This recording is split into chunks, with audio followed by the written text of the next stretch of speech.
ক্লান্ত হয়ে পড়লেন। তাই তিনি ধীরে ধীরে একটি বৃক্ষের তলদেশে আশ্রয় নিলেন। তখন সবে সবে ভোর হয়েছে। বাবা, দুইটি পক্ষী, কপত ও কপতি, তারা পুরো মানুষের মতো কথা বলে। তাই দেখে বিশ্বরূপী রাজা অনেক খুশি হলেন। এবার কৃষ্ণ নাম শেষ করে কপত কপতিকে বলছে, ও কপতি, শোনো শোনো, তোমার কাছে কয়েকটি প্রশ্ন জিজ্ঞাসা করব। তুমি যথাযথ উত্তর দিতে পারলে আমার কাছে যা চাইবে আমি তোমাকে তাই উপহার দেব। কপতি বললেন, বেশ বেশ, তা বলো। তখন কপত বলছে, ও কপতি শোনো, কটিপতি কটিপতি কটিপতি ও কটিপতি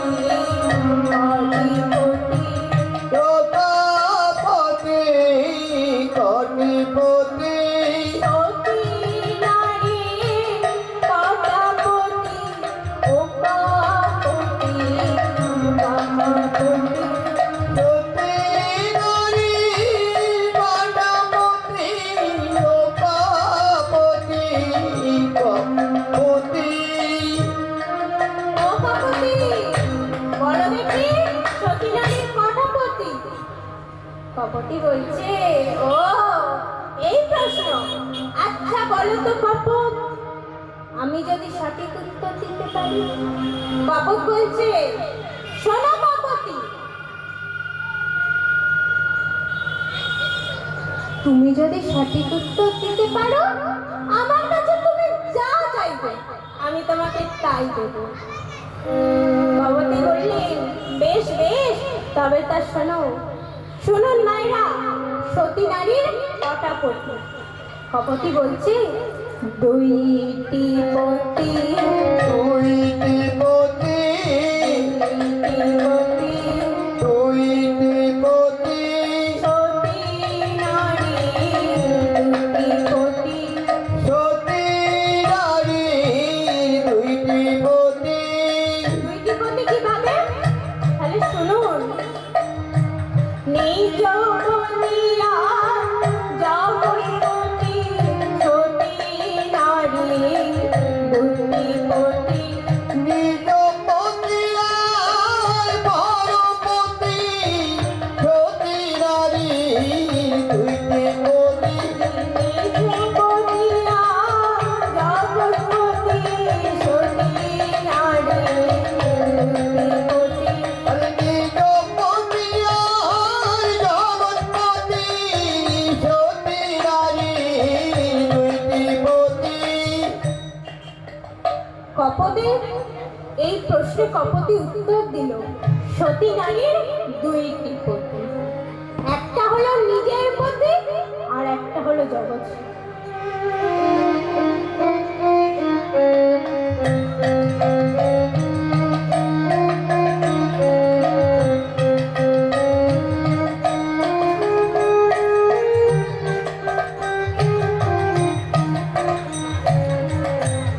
কপতিকে বললেন, বাহ বাহ, বেশ দারুণ উত্তর তো। তা বলো কপতি, তুমি আমার কাছে কি চাও? কপতি বলছে, শোনো, যদি দিতেই হয় আমাকে না তুমি কয়েকটা পাকা পাকা ফল এনে দাও। কপত হেসে বলছে, ও মা, তুমি ফল নিয়ে কি করবে? শোনো, তুমি হয়তো ভুলে গেছো আমরা পক্ষী জাতি। আমরা যখন চাই, যে গাছের ফল চাই সেই গাছের ফল আমরা খেতে পারি। তা তুমি ফল নিয়ে তখন কপতি বলছে, আমি ভয় নিয়ে কি করবো জানো? সেবা করিব আমি, সেবা করিব। আমি সেবা করিব, আমি সেবা করিব, সেবা করিব আমি, সেবা করিব। আমি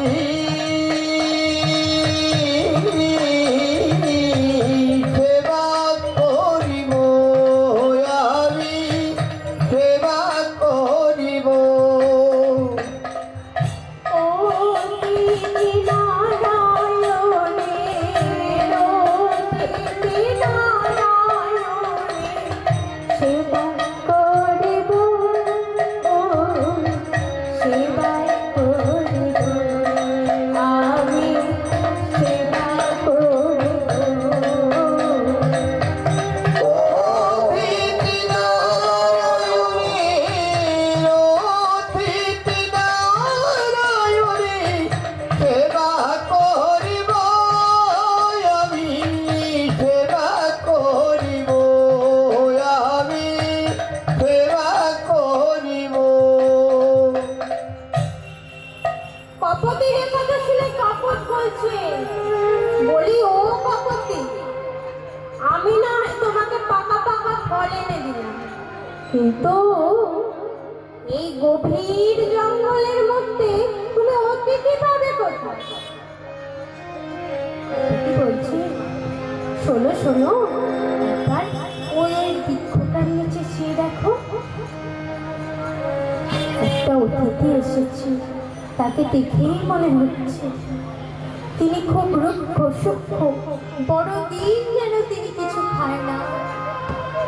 খবর, আমায় তো কয়েকটা পাকা পাকা ফল এনে দাও না, আমি না ওই অতিথি সেবা করব। কপতির এ কথা শুনে কপট হয়েছে, বলি ও কপতি, আমি যদি একা চাই ফল আনতে, কটাই বা ফল আনতে পারবো? কপতি, তুমিও আমার সঙ্গে চলো, দুজনে মিলে পাকা পাকা ফল চয়ন করব, মন প্রাণ দিয়ে অতিথি সেবা করব। এই বলে কপট আর কপতি চলে গেল। বিশ্বদপী রাজা ভাবছে, বাহ, বেশ ভালোই হলো, আমার এই জীর্ণ শীর্ণ শরীর নিয়ে অত বড় বৃক্ষতে আমি উঠতেও পারবো না, আর ওই পক্ষী দুটিকে ধরতেও পারবো না। ওরা যখন আমার ফলটা দিতে আসবে, আমি ওদের ধরবো আর ওদের মাংস পুড়িয়ে নেবো। কপট আর কপতি দুজনে কিছু পাকা পাকা ফল এনে বিশ্বদেবী রাজার চরণ দুইটি করচরে বলছি, হে অতিথি, বহু ভাগ্য গুণে আজ আপনি আমাদের এই গৃহে এসেছেন। আমরা পক্ষী জাতি, আমরা আপনাকে কি সেবা দেব? তাই দয়া করে এই পাকা পাকা ফল আপনি গ্রহণ করুন। যেই না বলেছে, বিশ্বদপী রাজা সঙ্গে সঙ্গে তার কর দুটি নিয়ে কপতি আর অমনি কপতি কাঁদিছে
একটা বিশেষ নিবেদন, কমিটি থেকে ওনারা একটু ভিক্ষা চাইতে যাচ্ছেন। দর্শক বৃন্দদের কাছে বিশেষ নিবেদন, আপনারা কিছু কিছু যতটুকু অতিথি চিৎকার করে উঠে পড়লেন আর কপট বলছে, ও হে অতিথি নারায়ণ, তোমাকে আমি যে অতিথি ভেবে সেবা দিতে এলাম, আর তুমি আমাদের ধরলে। তখন সদপি রাজা বলছে, শোনো কপতি, আমি কোনো দানব না, আমি কোনো ভিক্ষুক না, আমি হলাম এই রাজত্বের রাজা। তখন কপট আর কপতি বলছে, হে মহারাজ, আপনার চরণে আমাদের কোটি কোটি ধন্যবাদ, কোটি কোটি নমস্কার। কৃপা করে আজ আমাদের দিকে এসেছে। তখন বিশ্বরূপী রাজা বলছেন, শোনো, মাতৃ অভিশাপে পড়ে তোমাদের এই জঙ্গলে আমি প্রাণ ত্যাগ করতে এসেছিলাম, কিন্তু দৈববাণী হলো তোমাদের মাংস যদি আমি পুড়িয়ে খাই, আমার সকল রোগ সেরে যাবে।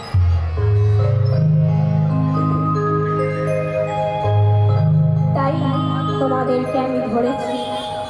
কপতি কেঁদে কেঁদে বলছে, মহারাজ, জানি না আমাদের মাংস পুড়িয়ে খেলে আপনার ওই রোগটা নির্মল হবে কিনা, কিন্তু মহারাজ একবার ওই কোটরের মধ্যে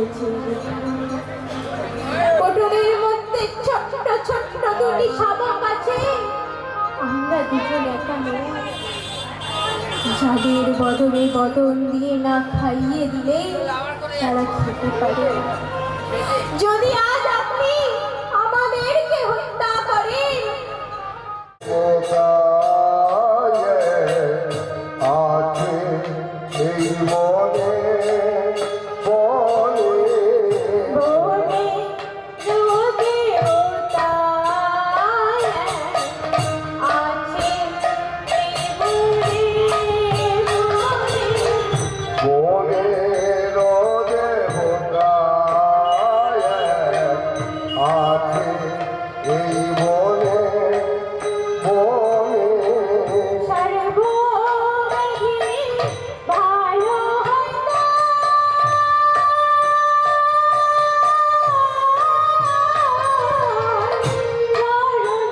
দরদ শুনে শুনে সর্বব্যাধি হয় হয়তো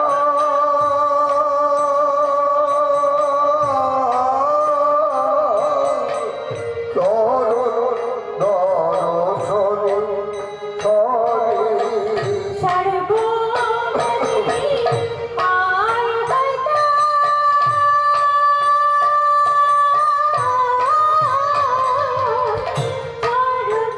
দরদ শুনে শুনে সর্বব্যাধি হয় হয়তো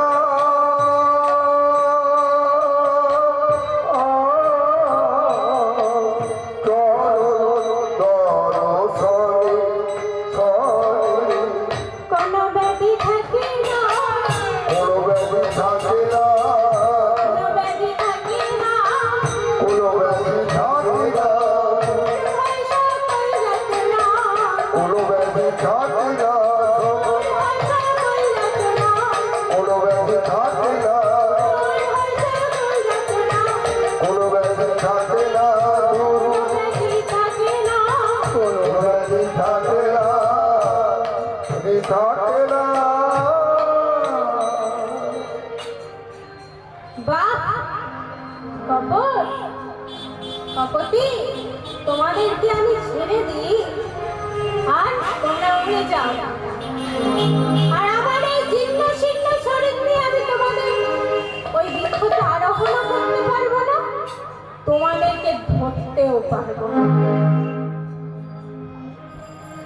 কপট বলছে, মহারাজ, আমরা পক্ষী জাতি, আমরা বজ্রপাত, বৃষ্টি, প্রখর রোদ সহ্য করে আমাদের জীবন যাপন করি। একটা পদ্মের পাতায় যদি আপনি একটা জল দেন, সেই জলটি যেমন টলমল করে, আমাদের জীবনও ঠিক তেমন ভাবে টলমল করে। তাই মহারাজ, আমরা পক্ষে জানি, আমরা মরতে জানি, আমরা মিথ্যা বলতে জানি না। মহারাজ বললেন, তা বেশ, শোনো, আমি কপতিকে ছেড়ে দিলাম, তোমাকে ধরে নিয়ে যাচ্ছি, তুমি আমাকে ওই বনদেবতার কাছে নিয়ে যাবে। যদি আমি ওই বনদেবতার দর্শন পাই, তোমাদেরকে আমি ছেড়ে দেব। এই বলে আপনি না কায় মনে ওনার কাছে প্রার্থনা করুন, আপনাকে ঠিক চরণামৃত দেবেন। কপতকে ছেড়ে দিয়ে বলছি, ওহে কপতি, তোমাদের দুই স্বামী স্ত্রীর চরণে আমার কোটি কোটি প্রণাম। এই বলে একটি বৃক্ষের পত্র পেরে নিয়ে সুন্দর ঠোঁট তৈরি করলেন এবং ওই কোটরের কাছে গিয়ে বলছে, হে দেবতা,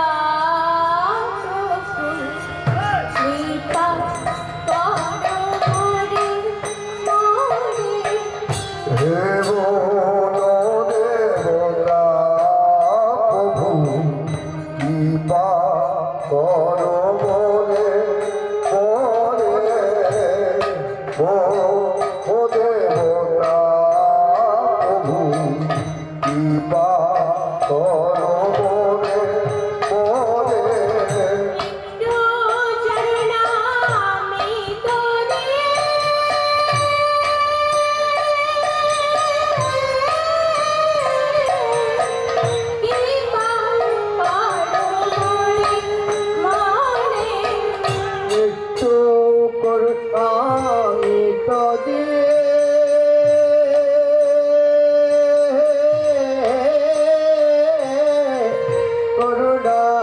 করো মোরে,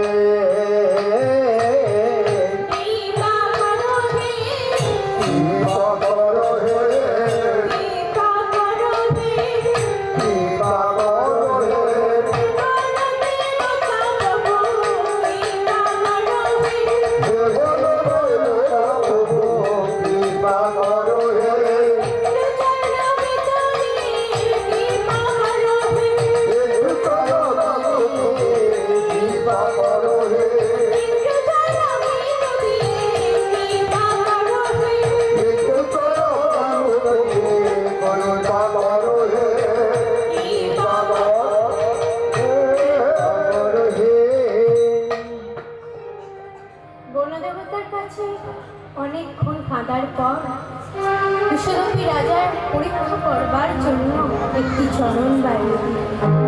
ওমা, সেটি শুধু চরণ না গো, পচা মাংস তার থেকে পড়ছে খসে খসে। বিশ্বরূপী রাজা ভাবলেন, কি আর করা যাবে, কোনো মতে এক দু ফোঁটা খেয়ে নেব, ছিটিয়ে যাবে। এই বলে যেই না ফোনটা পাতলেন, বাবা চরণামৃত যেমন তেমন এক টুকরো মাংস তার মধ্যে খসে পড়ল। সেটিকে মাথায় নিয়ে চললেন। দূর হতে গরুরানী দেখতে পেল, ছুটতে ছুটতে মহারাজের কাছে গিয়ে বললেন, মহারাজ, আপনি কোথায় গিয়েছিলেন? তখন মহারাজ বললেন, এই চরণামৃতটি একটি স্থানে রেখে দাও, আমি গঙ্গা স্নান করে শেষ খাবো। তখন বড় রানী বললেন, এটি কিসের চরণামৃত? তখন রাজা বলছেন, শোনো, এই চরণামৃত পান করলে সকল রোগ ব্যাধি সেরে যায়।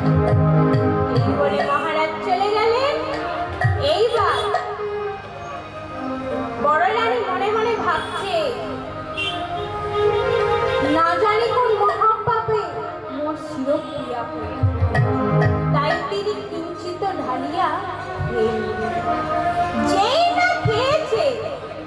থেকে মেজরানি দেখতে পেয়েছি। মেজরানি ছুটে ছুটে আসছে, কিভাবে জানো? ছুটে ছুটে আসছে, ছুটে ছুটে আসিছে, ছুটে ছুটে আসছে, ওইরা ছুটে ছুটে আসিছে, খেলে কি খেলে বলে ছুটে ছুটে আসছে। ওইরা কি খেলি বলে ছুটে ছুটে আসিছে। দিদি গো, মহারাজ কি এনে দিল? তুমি বড় বলে খেলে, আমায় দেবে না? বড় রানী বলছি, দেখ না মহারাজ এই স্বর্ণামৃত এনেছি। জানিস তো এই স্বর্ণামৃত পান করলে সকল রোগ সেরে যায়। তা বল দেখি তোর কিসের রোগ? মেজর রানী স্বর্ণামৃত খাবে বলে মিথ্যে মিথ্যে বলছি। দিদি গো, আমার বাতের ব্যথা, আমি বসলে উঠতে পারি না, আবার উঠলে বসতে পারি না। ও দিদি, দাও না দিদি, দানা দিদি, দাও না দিদি, ওই দানা দিদি, আমায় একটু দাও না দিদি, আমায় একটু দাও না দিদি। বাতের রোগ সারে যদি আমায়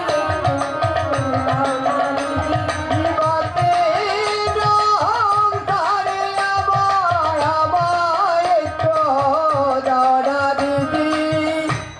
কি আর করবে, বড় রানী একটু ঢেলে দিল। ও মা, যেই না ঢেলে দিয়েছে, উপর থেকে ছোট রানী দেখতে পেয়েছে। ভাবছে, ও ওরা দুজন বড় বলে খেলো, মহারাজ ওখান থেকে কি একটা আনলো যেন, এরা খেলো, আমায় দেবে না। ছুটে ছুটে চলেছে, ছুটে ছুটে চলেছে, খেলে কি খেলে বলে ছুটে ছুটে চলেছে, খেলে কি খেলে বলে ছুটে ছুটে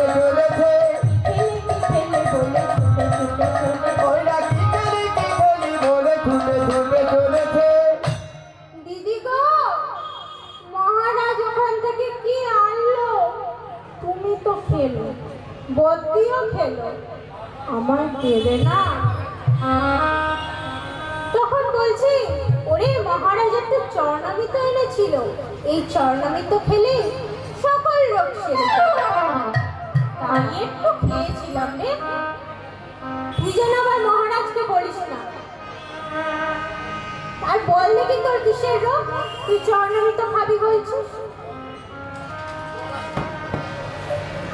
তখন চরণামৃত বলছেন, দিদি গো, আমার চোখের রোগ, তাই আমি একটু চরণামৃত দাও পান করি।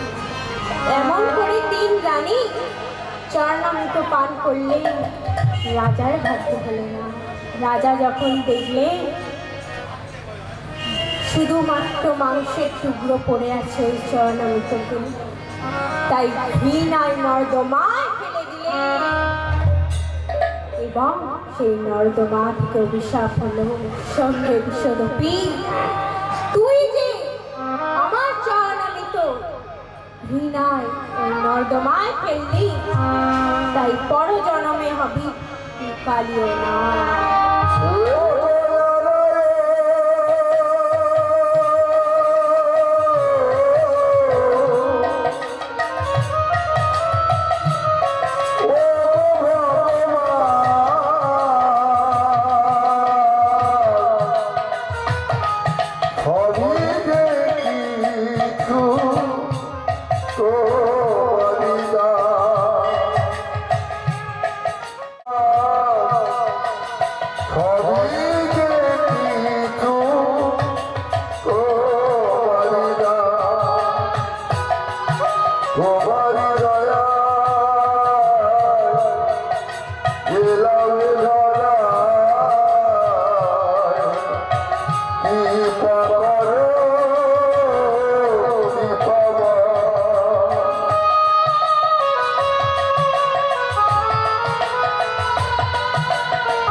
করো বাবা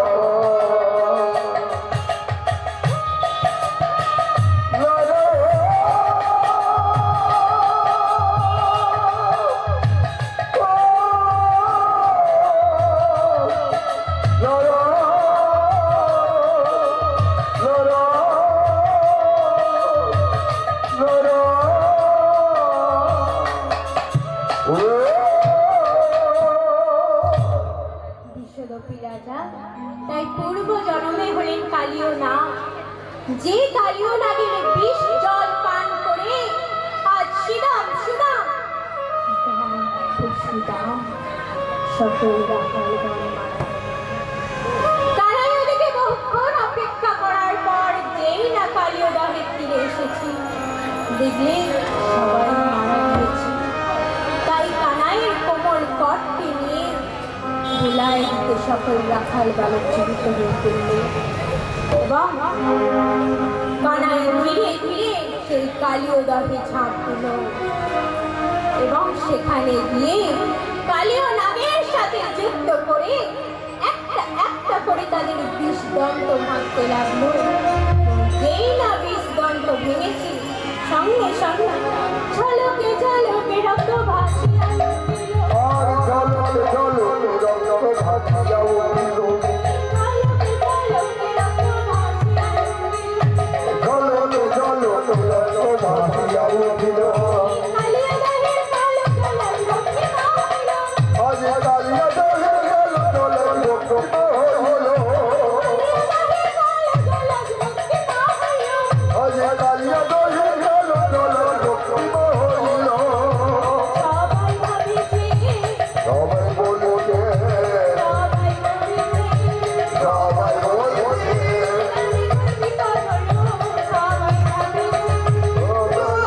না হলো সবাই বলছে, সবাই বলছে। যেই না কালীয় নাগের একটা একটা করে বিষদন্ত ভেঙেছে, সঙ্গে সঙ্গে কালিয়া দাহের কালো চম রক্তিমা হয়ে গেল। আর ওদের সবাই সেই কালিয়া দাহের তীরে অপেক্ষা করছে কানাই। কানাই অন্তর্জামী অন্তরে সব জানলে, তাই কালীয় নাগকে বললে, কালীয় নাগ তুমি আমাকে উপরে ছেড়ে দিয়ে আসো। আমার সবাই সকল বুঝবাসী যে অপেক্ষা করছে। তাই ভগবানের আদেশ পেয়ে কালীয় নাগ ভেসে উঠলেন এবং ত্রিভঙ্গ ভঙ্গিমা ধামে প্রভু সেই কালীয় নাগের মস্তকে দাঁড়িয়ে থাকলেন। প্রথমে কানাইয়ের শেষ চূড়া, ললা, চক্ষু, নাসিকা দেখতে পেলে কানাই ত্রিভঙ্গ ভঙ্গি বোধামে দাঁড়িয়ে আছে কালীয় নাগের মস্তকে। তা দেখে সকল ব্রজবাসী আনন্দে আত্মহারা হয়ে তারা সবাই নাচতে লাগলে। তুলে বলনি কৃষ্ণ নাম, মায়েরা সবাই করতালি। পূর্বের তোর সকল মানুষ নাম। দুহাত তুলে বলনি কৃষ্ণ নাম, পূর্বের তোর সকল মানুষ নাম।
জয় রাধা গোবিন্দ জয় শ্রী রাধা গোবিন্দ জয় রাধা গোবিন্দ জয়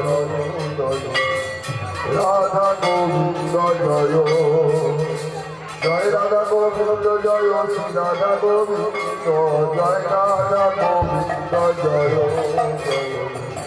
রাধা গোবিন্দ জয় জয় রাধা গোবিন্দ জয়।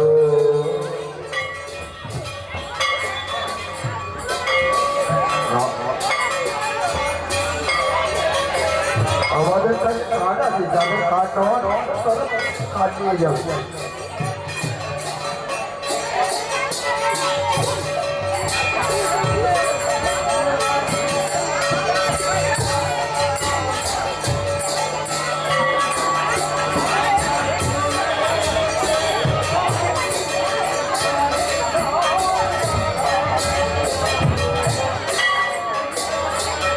জয় রাধা